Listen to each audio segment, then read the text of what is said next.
Mesdames, Messieurs, bienvenue dans cette émission spéciale sur Média TV, Moyen-Orient et Afrique. Début d'une dynamique créative, une dynamique que le Maroc incarne de plus en plus. Dernier moment fort en date.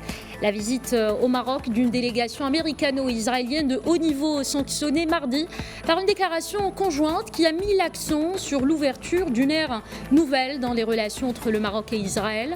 Le roi Mohamed VI, accompagné du prince héritier Moulay Hassan, a reçu au Palais Royal de Rabat ses délégations composées de Jared Kushner, conseiller principal du président des États-Unis, Meir Ben Shabbat, conseiller à la sécurité nationale d'Israël, Avraham Joël Berkowitz, assistant spécial du président des États-Unis, représentant spécial pour les négociations internationales.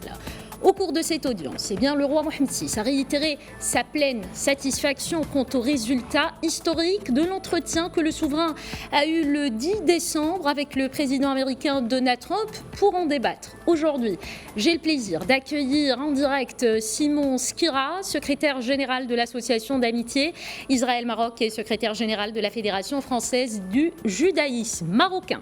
Abdeltef Komat, doyen de la faculté des sciences juridiques, économiques et sociales de l'université Hassan II de Casablanca, et Naïm Kamel, directeur de publication du site d'information quid.ma. Merci messieurs d'avoir accepté notre invitation et bienvenue à vous.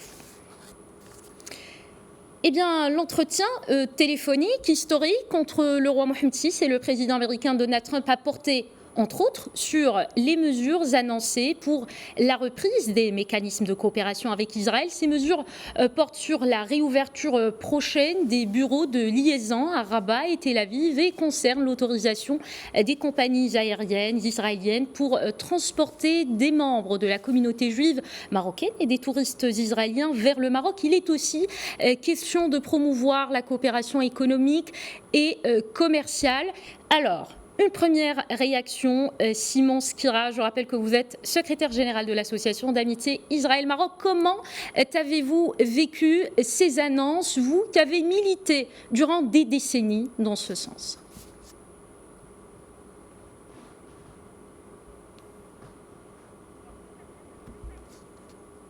Alors, en attendant la réponse de Simon Skira, on part maintenant pour poser cette question à Naïm Kamel. Naïm Kamel, plusieurs mesures ont été annoncées dans le cadre de cette relance de la coopération entre le Maroc et Israël. Votre première réaction ? D'abord que c'est un événement et un événement majeur. C'est le début d'un processus à double détente, dans ce sens où il tendra à renforcer ou à relancer la coopération israélo-marocaine dans plusieurs domaines qui ont été d'ailleurs répertoriés dans le communiqué conjoint. Qu'il s'agisse de l'agriculture, de l'irrigation, des télécommunications, du tourisme et de bien d'autres secteurs. Mais l'autre détente, ou plutôt, j'ai parlé de double détente, je devrais parler d'une triple détente, puisqu'il y a en parallèle les relations avec les États-Unis qui, elles, remontent à l'aube de l'histoire des États-Unis. Et la troisième détente, c'est celle qui a été consacré par le communiqué conjoint et par le message que le souverain a envoyé aujourd'hui au président palestinien Mahmoud Abbas. Donc il va falloir qu'on saisisse cet événement dans sa globalité. Et sa globalité est qu'il y a la réouverture, parce que ce n'est pas une ouverture, c'est la réouverture des bureaux de liaison entre Israël, entre Tel Aviv et Rabat. Et également, il y a le renforcement des relations. Ce n'est pas pour rien qu'il y a en vérité un communiqué tripartite qui implique et les États-Unis et Israël et le Maroc. Sans jamais, à aucun moment de ces instants, la Palestine n'ait été oubliée ou le statut d'Al-Quds. Voilà globalement ce qu'on peut dire d'une première impression de ces événements qui se sont précipités depuis hier. Je reste avec vous, justement. Beaucoup de stations. D'accord, toujours avec vous, parlez-nous un peu des réactions des Marocains juifs en Israël. Les réseaux sociaux d'ailleurs ont transmis des moments forts d'euphorie ces derniers jours. Est-ce que c'était réellement l'ambiance? Quelle est votre réaction là-dessus?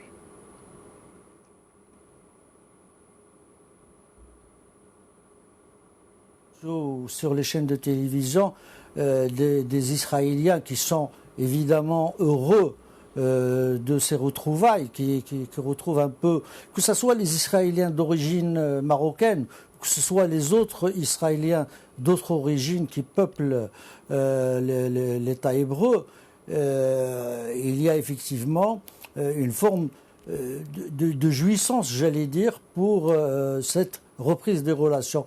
Et il y a du côté du Maroc, bien sûr, la majorité, la quasi-majorité, plutôt l'écrasante majorité des Marocains qui comprennent et qui sont pour et qui soutiennent et qui ont manifesté doublement, d'abord, leur joie de la reconnaissance par la puissance mondiale numéro 1 de la pleine souveraineté du Maroc sur le Sahara, mais également de ces retrouvailles avec de ce que la constitution marocaine appelle l'affluent hébraïque de l'identité marocaine.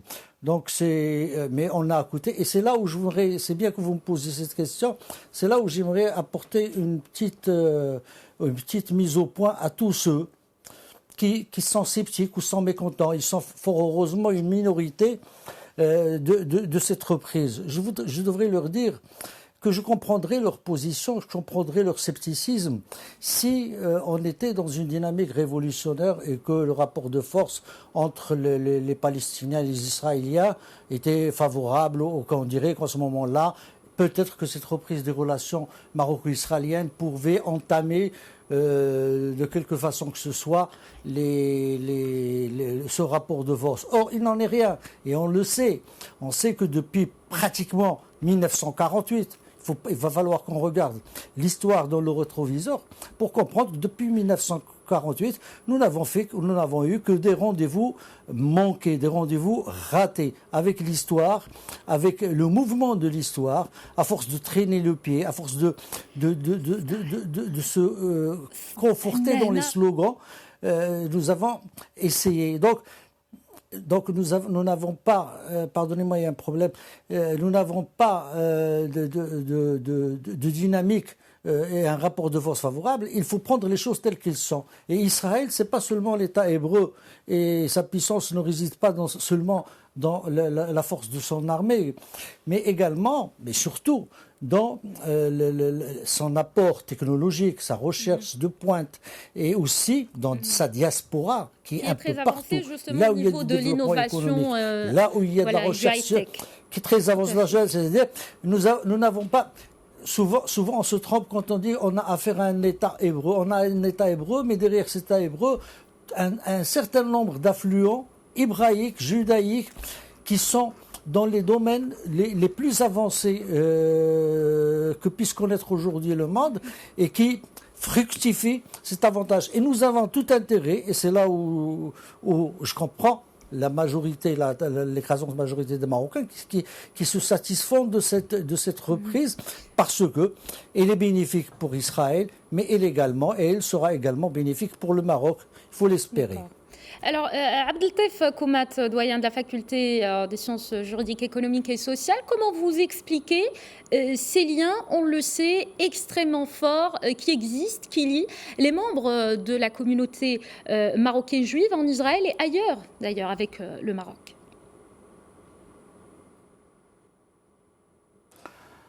Effectivement, comme vous l'avez souligné, il y a des liens très forts. Il faut rappeler que la communauté juive d'origine marocaine est parmi les principales communautés en Israël. Nous avons des centaines de milliers d'Israéliens qui sont d'origine marocaine et qui gardent un lien en fait très fort, aussi bien avec le pays, mais également avec le roi, avec le symbolique religieux. Et ces liens, en fait, ils sont très profonds. En fait, il y a même un souci de transmission de génération en génération. on le voit à travers tout ce qui est culturel, à travers la manière de vivre même en Israël. Ils gardent des traditions marocaines. Donc il y a un lien très fort. Et c'est pour cela que, en réponse à votre première question, je dirais que ce qui se passe, ces conventions, ont plusieurs dimensions. Et je dirais que la première dimension, elle est humaine, parce qu'elle permet justement à ces centaines de milliers de personnes de renouer d'une manière régulière, d'une manière officielle, le contact avec leur pays, d'une part pour le visiter, s'il s'agit de faire du tourisme, mais également à y investir et à y agir économiquement. Donc c'est très important, ce lien affectif entre la communauté juive d'origine marocaine et leur pays d'origine qui est le Maroc. Bien évidemment, il y a les autres dimensions qui sont également très importantes. Il y a la dimension économique, on va y revenir. Il y a la dimension politique. Et là, j'insiste sur ces dimensions politiques parce qu'au cœur de ces dimensions, il y a la cause palestinienne qui revient avec force. Et pour le Maroc, pour son roi, il s'agit d'agir en fait pour défendre la cause palestinienne à travers cette amélioration des relations avec l'État israélien. D'accord, on aura l'occasion plus tard au cours de cette émission justement d'en parler. Vous avez parlé du lien affectif, de ce côté purement humain qui lie justement la communauté juive marocaine en Israël à ses origines au Maroc. Lors de l'audience royale de mardi, d'ailleurs, le souverain a souligné justement ces liens particuliers, des liens particuliers avec la communauté juive marocaine. Quelle place occupent les juifs marocains sur la scène politique israélienne, Naïm Kamal? Je crois que mon ami Komat vient de le dire, ils occupent une place importante. Il a parlé de centaines de milliers, on les estime approximativement à 1 million de personnes. Marocaines ou israéliennes? Justement, je parle de la communauté juive marocaine en Israël. Quelle place occupe-t-elle sur la scène politique du pays? Oui, il occupe une place importante. Elle est transversale à tous les partis. C'est un poids électoral très important. Et on le voit. D'ailleurs, si vous voyez l'actuel gouvernement israélien, vous allez voir le nombre de ministres d'origine marocaine qui sont nés au Maroc, ou dont les parents sont nés et ont grandi dans le royaume marocain.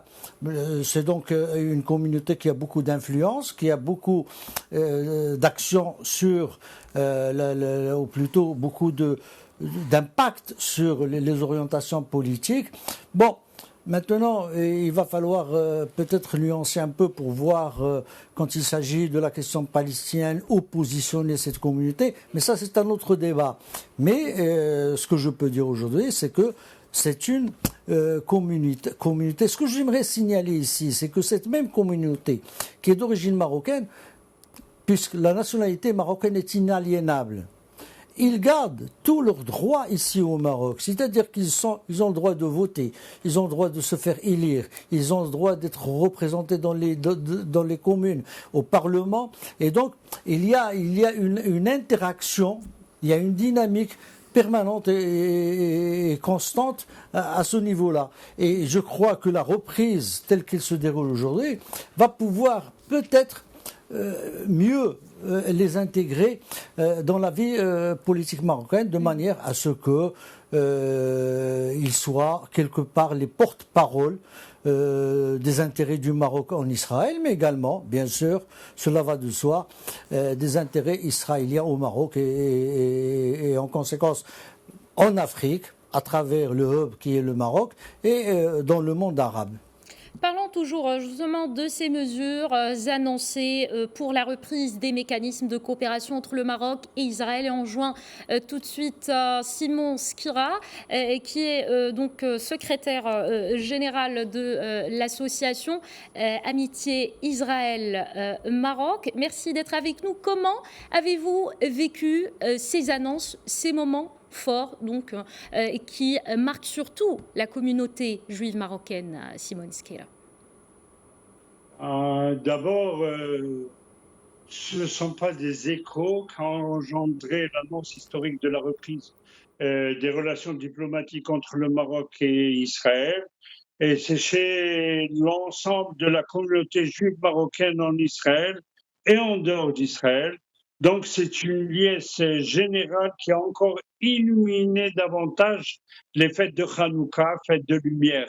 Donc nous avons toujours tenu à ce que ce cordon ombilical qui lie cette communauté à ce pays d'origine, qui est notre patrie, et qu'il soit minutieusement entretenu et soigneusement préservé. Donc il n'y a rien d'étonnant de constater que ces scènes de joie et de liesse spontanée chez tous les membres de la communauté. Moi-même, j'ai eu l'honneur de fonder l'association d'amitié Israël-Maroc et de présider aussi déjà en 1995. Nous l'avons vécu dans le premier tour, on peut appeler ça, lors des premières relations entre le Maroc et Israël. Donc, très bien accueilli un peu partout. Vous voyez là des gens dans la rue qui chantent, qui dansent et qui sont très heureux. Simon Skira, parlez-nous maintenant de ces liens extrêmement forts qui lient donc les membres de la communauté juive marocaine à leurs origines marocaines, justement. Écoutez, d'abord, il va sans dire que les liens entre les Marocains musulmans et juifs étaient toujours solides, marqués par le sens de respect et de considération. Il ne faut pas oublier que le Maroc était et reste toujours un modèle de bonne cohabitation pour tous les enfants d'Abraham, puisqu'on parle de ces accords d'Abraham, ce qui fait de lui, et à juste titre d'ailleurs, un pays d'exception. C'est grâce à la monarchie marocaine et le génie de l'ouverture d'esprit du peuple marocain et de Sa Majesté Mohamed VI, que Dieu le garde, que cette exception marocaine est aujourd'hui une réalité palpable, hautement appréciée dans le monde entier. Il est donc tout à fait évident que les relations vont se consolider encore davantage, ce capital d'estime, de confiance et de bonne entente entre musulmans et juifs au Maroc et en dehors d'Israël. D'ailleurs, moi j'ai vécu 35 ans en Israël, mais depuis 20 ans en France, et j'espère que cela va avoir des échos sur les relations entre les deux communautés ici en France. Parce que je suis secrétaire général de la Fédération française du judaïsme marocain et j'espère bien qu'il y ait des changements et pas autre chose. Donc voilà. Et on sait que la communauté juive marocaine n'a jamais cessé de jouer un rôle de premier ordre, celui d'être ambassadeur fidèle de son pays d'origine, en Israël et partout dans le monde, même dans les moments difficiles et plus cruciaux du conflit israélo-arabe. Cette communauté a été très longtemps le relais. On va en parler en détail plus tard, justement, donc un peu de la situation au Moyen-Orient, Proche-Orient, justement, lors de l'audience royale de mardi. À quoi, justement, réfère ce que vous avez dit sur ce lien extrêmement fort qui existe entre la communauté juive marocaine et le peuple marocain, mais surtout avec la monarchie marocaine. Lors de l'audience royale de mardi, le souverain a souligné les liens particuliers, je rappelle, avec la communauté juive marocaine et notamment ses membres occupant des postes de responsabilité en Israël. En parlant justement de ces membres, quelle place occupent aujourd'hui les juifs marocains sur la scène politique israélienne? Bon, d'abord, je dois vous apprendre que depuis hier, il n'y a plus de Knesset, de Parlement, c'est-à-dire il continuera jusqu'au mois de mars, mais au mois de mars, il y aura des élections. Donc, la Knesset a été dissoute parce qu'il y a eu des jeux politiques qui ont fait que nous sommes maintenant en période d'élection. Mais si on peut dire la place de ces 10 ministres marocains et d'autres, des députés marocains. Elle va et elle grandit, elle se renforce et donc elle est un peu partout, elle est transversale comme on l'a déjà dit. Voilà. Et il ne faut pas oublier aussi qu'il y a une force très importante en Israël avec les maires des villes. Les maires des villes qui sont en grande majorité marocaines, même le président de l'association des maires de villes d'Israël est d'origine marocaine. Donc ça fait une force et un lien spécial. Voilà, exactement. Simon Skira, toujours avec vous, les Juifs de la diaspora marocaine, comment peuvent-ils contribuer aux efforts de la diplomatie marocaine? Peut-on les considérer comme un atout pour notre diplomatie, justement?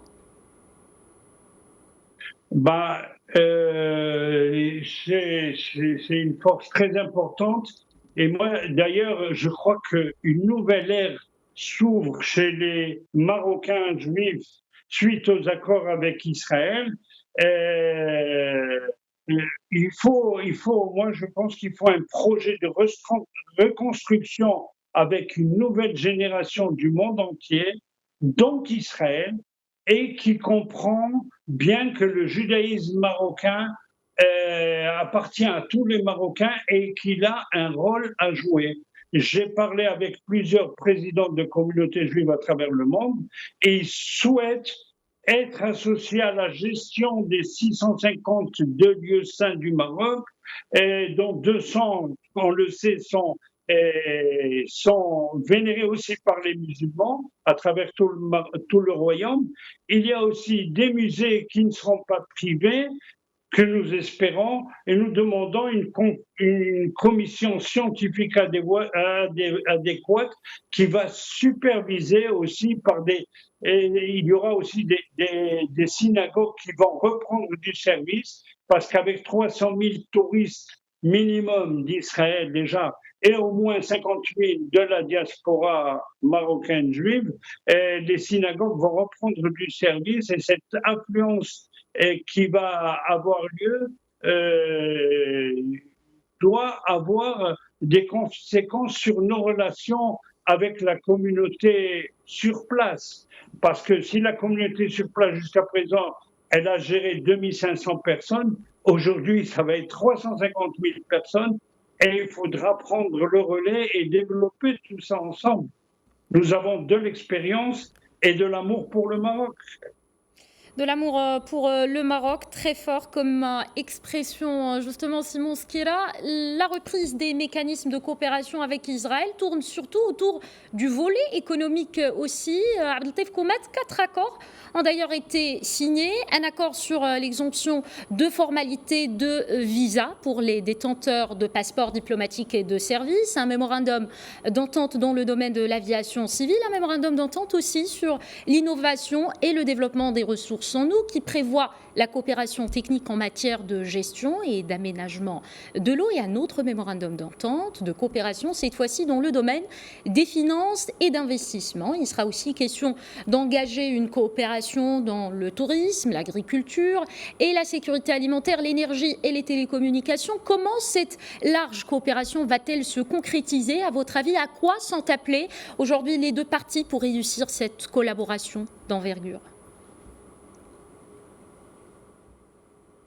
En fait, comme vous l'avez dit, le spectre est très large. Bien évidemment, il y a la dimension diplomatique pour faciliter les mouvements des responsables pour échanger sur diverses questions qui les intéressent. Bien sûr, il y a la question de l'aviation civile, parce que c'est très important qu'il y ait la possibilité en fait, de voyage et d'échange entre les deux pays, notamment, comme on l'a dit tout à l'heure, pour les centaines de milliers, surtout de juifs d'origine marocaine, qui souhaiteraient visiter d'une manière régulière leur pays d'origine. Et puis, bien sûr, il y a toute la dimension développement durable et la dimension économique et technologique. Et en évoquant la question de développement durable, je fais allusion à l'accord concernant l'aménagement de tout ce qui est ressources hydrauliques, de l'eau, l'optimisation, la rationalisation de la gestion de l'eau. Et on sait que le Maroc, c'est une question très stratégique et très importante. Nous avons des plans en fait, de gestion hydraulique à moyen terme à l'horizon 2027 et à long terme à l'horizon 2050. Et nous avons bien évidemment besoin d'échanger avec des pays qui ont des expériences assez avancées dans ce domaine-là. Il se trouve qu'Israël en fait, a développé tout un système au niveau de l'irrigation, au niveau de l'optimisation de la gestion de l'eau. Et il se trouve également qu'en termes de climat, les pays sont proches dans la nature de leur climat. Et ce volet, il est fondamental, il est crucial parce que nous savons que la question du stress hydrique est une question aujourd'hui planétaire et tout échange d'expérience et toute expertise dans le domaine serait la bienvenue pour les deux pays. Alors, au-delà de cet aspect particulier pointu, il y a bien évidemment un mémorandum qui porte sur toute la dimension économique, technologique, innovation. Et là également, il y a énormément de choses à développer.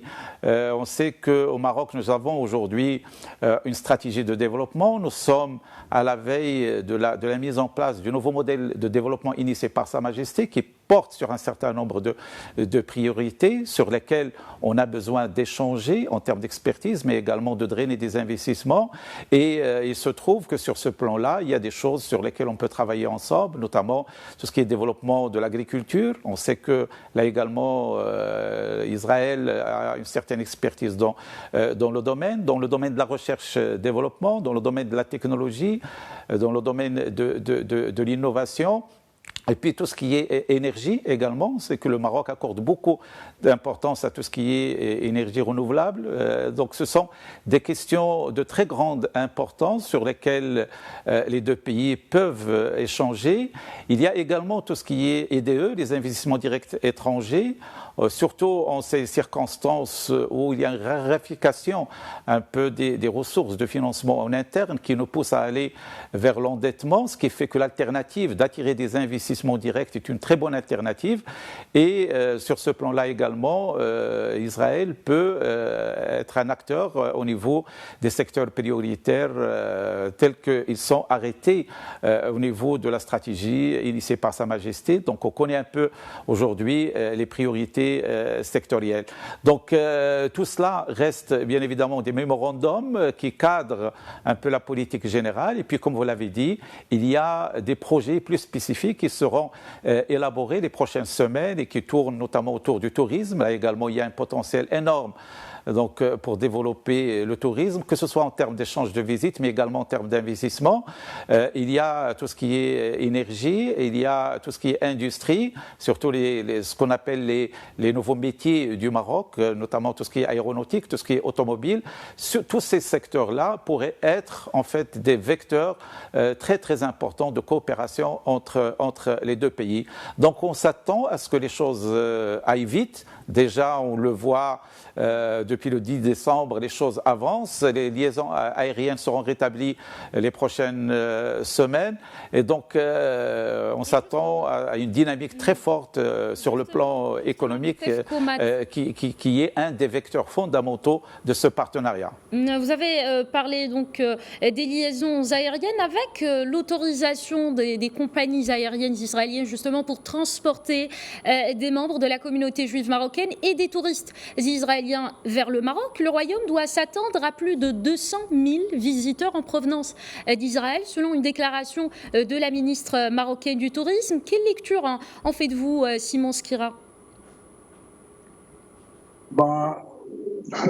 J'ai été acteur dans le tourisme et aujourd'hui, il y a cette soif de venir au Maroc en direct parce que pendant une vingtaine d'années, j'ai fait les voyages d'Israël vers le Maroc et vice-versa. Et il fallait passer 7 heures à l'aéroport de Rome ou d'Amsterdam, etc., en Europe. Donc aujourd'hui, le fait d'arriver au Maroc en 5 heures et demie maximum, ce sera, ça va assurer les chiffres qui ont été avancés. Et puis ça va encourager beaucoup de monde qui ne voulait pas faire ces voyages ou ne pouvait pas faire ces voyages à travers d'autres pays. Et donc aujourd'hui, voilà, on va voir des Marocains d'Israël qui sont âgés même de 70 ans et plus, qui viendront pèleriner les lieux saints, les tombes de leur famille. Moi personnellement, j'ai plus personne au Maroc comme famille. Mais bon, je dis ma famille, c'est le Maroc, c'est les Marocains, mais j'ai sept tombes desquelles je m'occupe, 6 à Casablanca, une tombe à Marrakech, et ma grand-mère, et donc ça me facilitera la vie. Bon, maintenant je suis à Paris, c'est un peu plus facile, mais je pense aux communautés d'Israël.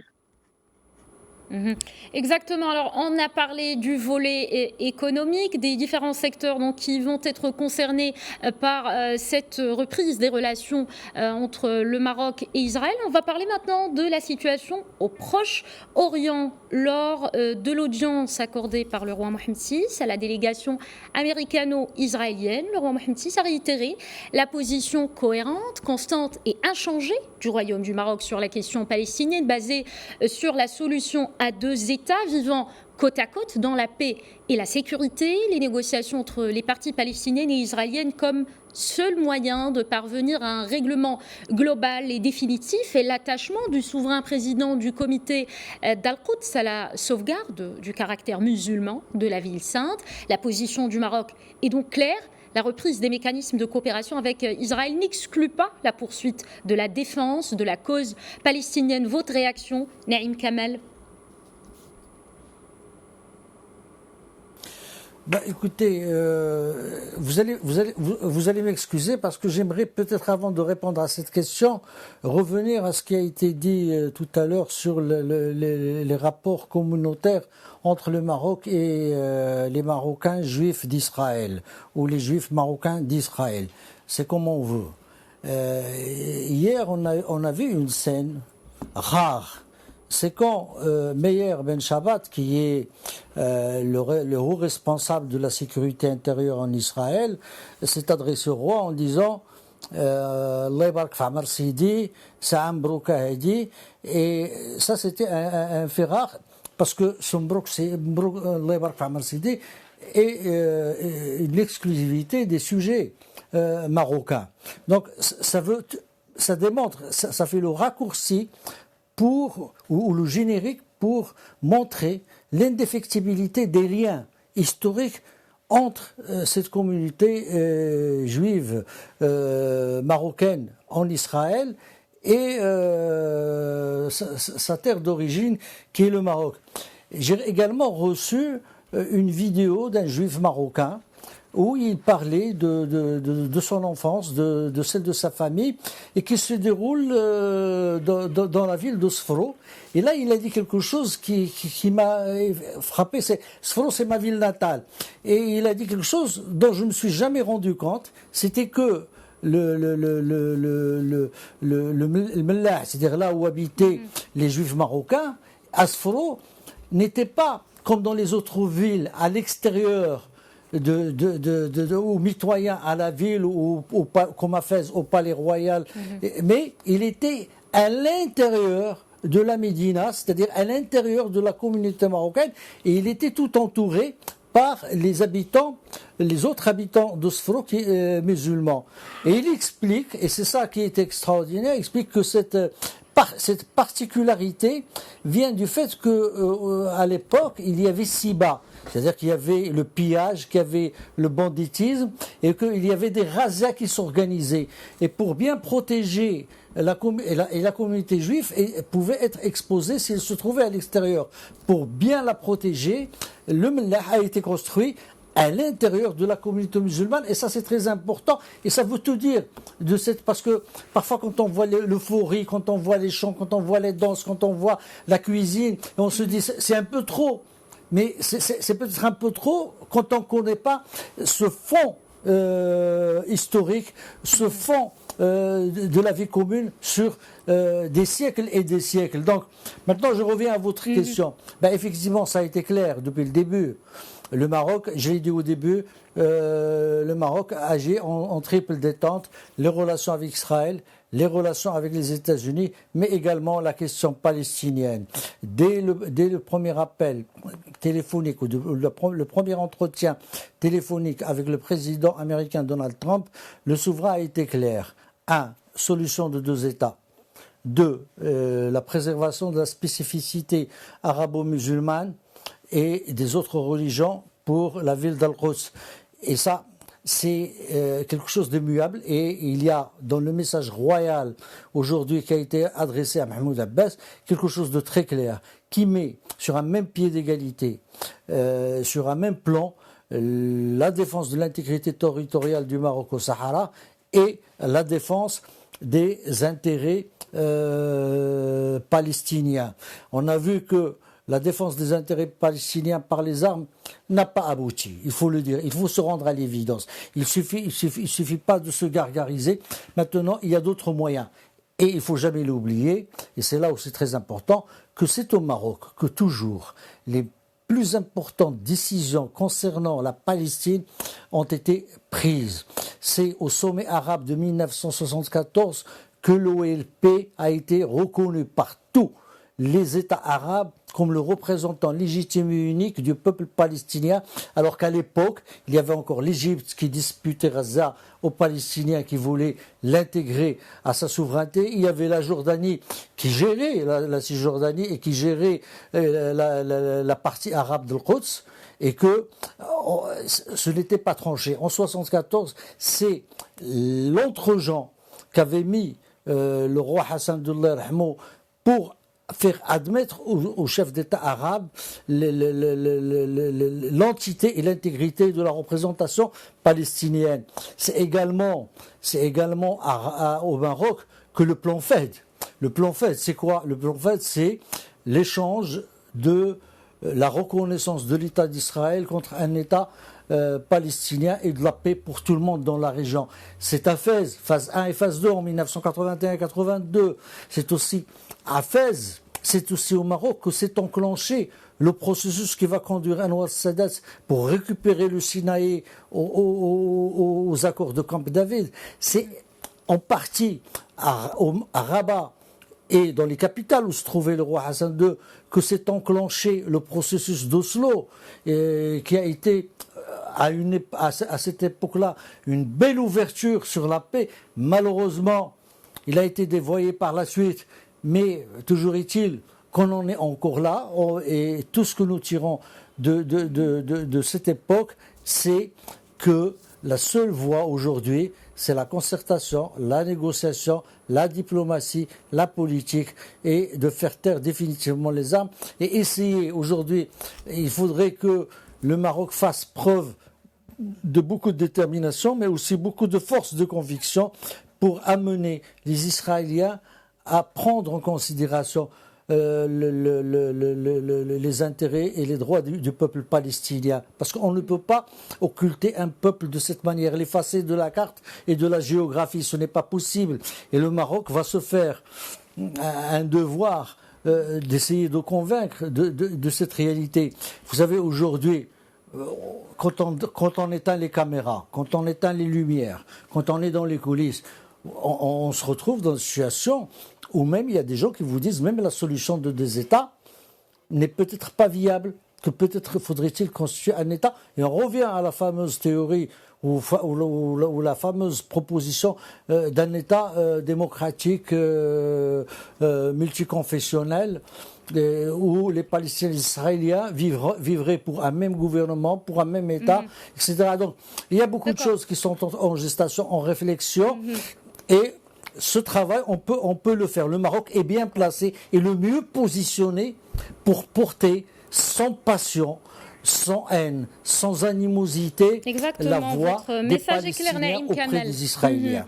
Parfait. Alors, je m'adresse à Simon Skira maintenant. Au cours de l'audience de mardi, le roi Mohammed VI a félicité Jared Kushner, conseiller principal du président des États-Unis, pour le travail substantiel accompli depuis sa visite au Maroc en mai 2018 et qui a permis de réaliser ce tournant historique en faveur de l'intégrité territoriale du Maroc et ce développement prometteur pour la paix au Moyen-Orient. Est-ce que la reconnaissance des États-Unis de la pleine souveraineté du Maroc sur l'ensemble de son Sahara et leur soutien à la proposition marocaine d'autonomie comme seule base pour une solution juste et durable aux différends artificiels autour du Sahara marocain peut jouer un rôle déterminant dans le règlement de la question?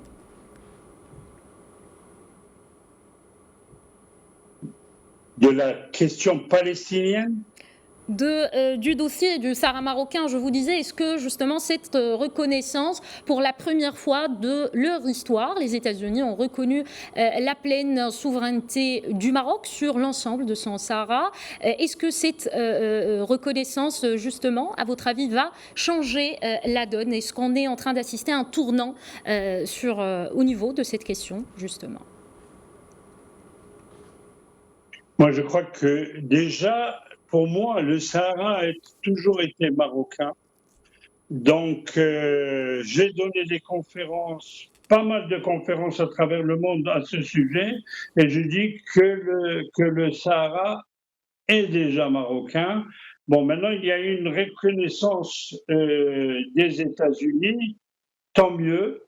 Bien sûr que ça va développer des choses qu'on aimerait bien développer, mais je crois que les relations États-Unis-Maroc sont assez développées, mais moi je vois pas grand-chose à changer à ce sujet. Par contre, j'ai l'œil un peu au Moyen-Orient, et quand M. Naïm parle des Palestiniens sans arrêt, il ne parle pas des 2,5 millions de Palestiniens qui vivent en Israël, qui sont des citoyens à part entière, qui ont tous les droits en Israël et qui ne veulent pas quitter Israël ou quoi que ce soit. Ils ne pensent même pas.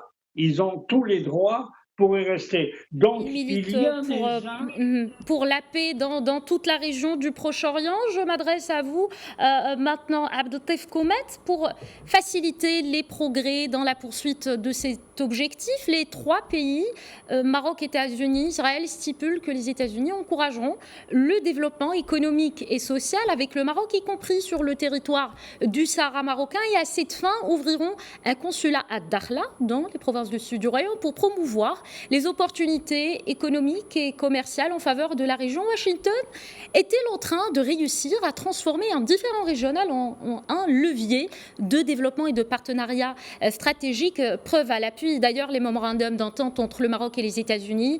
D'ailleurs, la Société américaine de financement du développement international a annoncé mardi des initiatives visant à mobiliser 5 milliards de dollars d'investissement au Maroc et dans la région. Effectivement, comme vous l'avez dit, en fait, il s'agit de transformer des contraintes en opportunités. Mais ce que je voudrais dire, que cette orientation prise par le Sahara marocain pour être un hub économique, un pôle de développement économique, ne date pas d'aujourd'hui. Il a été toujours en fait soutenu dans la stratégie de développement que connaît notre pays. Il faut rappeler qu'avant même en fait, la mise en place du nouveau modèle de développement pour notre pays, qu'on attend imminemment, les régions du Sud ont déjà leur plan de développement qui a été initié par Sa Majesté depuis le mois de novembre 2015 avec des conventions qui ont porté sur une multitude de projets avec une enveloppe de 77 milliards de dirhams, qui est une enveloppe très très importante et qui consiste à développer le Sahara marocain d'une manière intégrée à travers les différents secteurs en termes d'infrastructures, en termes de développement de l'agriculture, de l'industrie, la valorisation des phosphates et puis la dernière annonce de Sa Majesté à travers la création d'un port, le port atlantique qui est pratiquement doté d'un budget de plus de 10 milliards de dirhams et qui serait une plateforme de liaison entre le nord et le sud, mais également via le Sahara marocain vers l'Afrique de l'Ouest et le reste de l'Afrique. Donc cette orientation, en fait, il a été toujours initié et priorisé par Sa Majesté depuis des années. Maintenant, nous vivons un tournant. Nous vivons un tournant qui est en fait manifesté à travers un certain nombre de réalités qui sont aujourd'hui très évidentes. Bon, tout d'abord, le Sahara marocain est en fait l'ouverture sur l'Afrique. Et nous savons, avec le retour du Maroc à l'Union africaine, son intégration de la ZLECA, la zone de libre-échange africaine, économique africaine, qui en principe devrait être effective à partir du 1er janvier prochain, et puis la demande d'adhésion au CEDEAO, et puis les relations excellentes qu'a le Maroc avec les pays de l'Afrique d'une manière générale et avec l'Afrique de l'Ouest d'une manière particulière, on le sait, notamment par exemple avec le Sénégal, avec la Côte d'Ivoire, dans laquelle le Maroc est le premier investisseur. Donc tout cela, en fait, place cette région comme le cœur d'une dynamique, pas seulement de notre pays, mais une dynamique continentale, une dynamique régionale et une dynamique continentale. Et d'ailleurs, cela se manifeste à travers en fait, le mémorandum qui a été signé avec les États-Unis hier devant Sa Majesté et qui fait du Maroc la plateforme de financement de projets en Afrique. Les 3 milliards de dollars qui seront mises à la disposition du secteur privé vers l'Afrique, ils vont partir à partir d'une structure donc, qui sera mise en place à Rabat, et puis c'est en concertation avec les partenaires marocains. Donc d'une manière en fait très claire, les États-Unis font du Maroc d'une manière générale, bien évidemment, la plateforme, un hub pour développer leurs relations avec l'Afrique, mais également ils font de la région du Sud, le Sahara marocain, une plateforme de développement du pays, un développement régional, et cela se manifeste à travers le projet de création de ce consulat qui a essentiellement une mission économique. Là également, on est dans le pragmatisme, on est dans la réelle politique, on est dans des choses concrètes et des choses effectivement, à Dakhla. Parfait. Alors, la déclaration commune Naïm Kamal souligne aussi que le Royaume du Maroc, les États-Unis et Israël conviennent de s'engager à respecter pleinement les dispositions de la présente déclaration, à les promouvoir et à la défendre, et de convenir que chaque partie aura pleinement honoré ses engagements avant fin janvier. Chaque pays doit appliquer ses engagements intégralement dans un délai bien précis. Quelle lecture en faites-vous très brièvement, s'il vous plaît ? Très brièvement, je vais dire que on se donne des échéances, c'est-à-dire on ne laisse pas les choses errer au gré du vent. Donc, on s'est fixé un certain nombre des objectifs et on s'est fixé une date butoir. Donc, à partir de là, ça démontre le sérieux de la démarche. Mais cette déclaration conjointe, je le répète, elle comporte beaucoup de choses, et elle comporte également le rappel de tout ce que le roi a eu dans son entretien avec Donald Trump, qu'il s'agisse de la pleine souveraineté du Maroc sur le Sahara, c'est la reconnaissance de l'administration américaine, qu'il s'agisse des droits des Palestiniens, ou qu'il s'agisse des relations bilatérales avec Israël et de leur développement. Je crois que le Maroc, sur ce plan-là, n'a de leçon à recevoir à personne et peut en donner. Le Maroc est sérieux, a toujours été sérieux dans sa démarche. Sa position et le communiqué conjoint le souligne, c'est la cohérence. Il y a une cohérence. Le Maroc est cohérent avec lui-même quand il défend son intégrité territoriale. Il est cohérent avec lui-même quand il dit on ne peut pas laisser de côté les droits des Palestiniens. Il est cohérent avec lui-même, avec son histoire, avec ce qui se fait avec Israël et l'État israélien.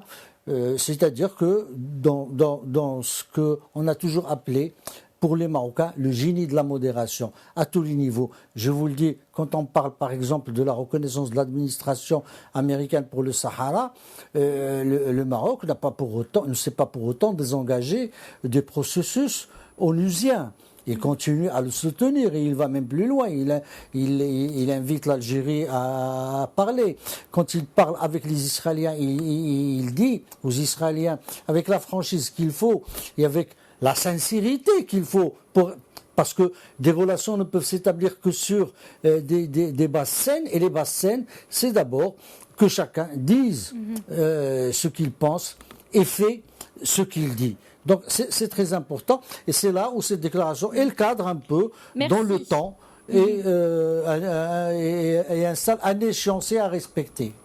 Merci beaucoup Naïm Kamel, directeur de publication de site d'information quid.ma. Merci à mes deux autres invités, Abdelkader Koumed-Doyen de la faculté des sciences juridiques, économiques et sociales de Casablanca et bien sûr à Simon Skira, secrétaire général de la Fédération française du judaïsme marocain. Vous êtes aussi secrétaire général de l'association d'amitié Israël-Maroc. Merci à vous de nous avoir suivis. C'est enfin cette émission spéciale. Excellente soirée à tous.